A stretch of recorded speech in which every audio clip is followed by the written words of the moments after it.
சற்று முன் கிடைத்திருக்கக்கூடிய முக்கியமான ஒரு தகவல், எம்எல்ஏவாக பதவியேற்ற உதயநிதி ஸ்டாலின் என்கிற ஒரு தகவல் இப்பொழுது ஊடகம் முழுவதுமே அதிகமாக பரவி கொண்டுதாங்க இருந்து கொண்டிருக்கிறது.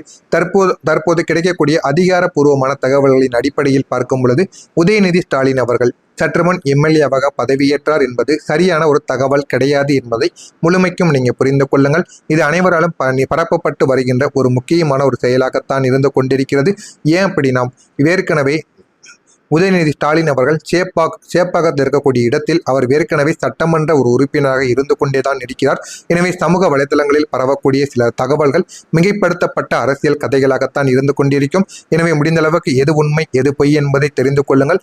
மேலும் பார்க்கும் பொழுது சட்டப்பேரவையில் என்ன நடந்தது என்பதை ஒன்றன் பின் ஒன்றாக காணலாம். ஆனால் இந்த தமிழக சட்டப்பேரவையில் திமுக எதிர்க்கட்சிகள் இடையே தொடர்ந்து கடுமையான சத்தங்கள் ஏற்பட்டது, கோஷங்களும் எழுப்பப்பட்டது, வெளிநடப்பு போன்ற சம்பவங்கள் நடைபெற்று வருகின்றன என்று அனைவராலும் கூறப்பட்டது.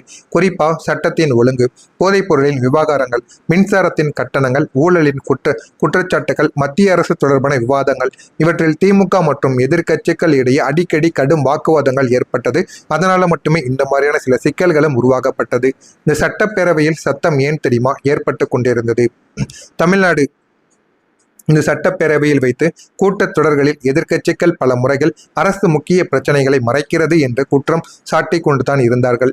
அதே ஒரு நேரத்தில் திமுக அமைச்சர்கள் எதிர்க்கட்சிகள் அரசியல் நாடகம் செய்கின்றன என்று பதிலடி கொடுத்து கொண்டுதான் இருந்தது. ஆனால் இந்த வார்த்தை மோதல்களை பல நேரங்களில் கூச்சலையும் கோஷத்தையும் மைக்கை அடித்தல் வெளிநடப்பு போன்ற நிலைக்கு நிச்சயமாக போக வைத்தது. இன்னும் சில நேரங்களில் எதிர்க்கட்சியினர் அவசரமான கவன ஈர்ப்பு தீர்மானம் கேட்பது, உடனடியான விவாதங்களை கோருவது, சபாநாயகர் அனுமதி தராதது போன்ற காரணங்களாலும் சத்தங்கள் அதிகரிக்கப்பட்டதாங்க.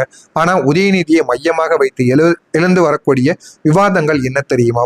உதயநிதி ஸ்டாலின் அரசியலில் வேகமாக உயர்ந்ததால் அவரை ஆதரிப்பவர்களும் எதிர்ப்பவர்களும் அதிகமாகவே உருவாகினர். எதிர்க்கட்சிகள் கூறக்கூடிய முக்கியமான குற்றச்சாட்டு குடும்ப அரசியல், வேகமான பதவி உயர்வு, அமைச்சரவையின் செல்வாக்கு. ஆனால் இந்த திமுக தரப்பு கூறுவது என்ன தெரியுமா? இளைஞர்களின் ஆதரவு அதிகம், தரைமட்ட அரசியல் செய்கிறார்கள், மக்கள் மத்தியில் செயல்பாடு இருக்கிறது என்கிற மாதிரி எல்லாராலும் கூறப்பட்டு வருகிறது. ஆனால் விஜய் தரப்பின் ரியாக்ஷன் ஆனது வெளியானது என்கிற மாதிரியான சில தகவல்களும் இதுவரைக்கும் வெளியாக்கப்பட்டது.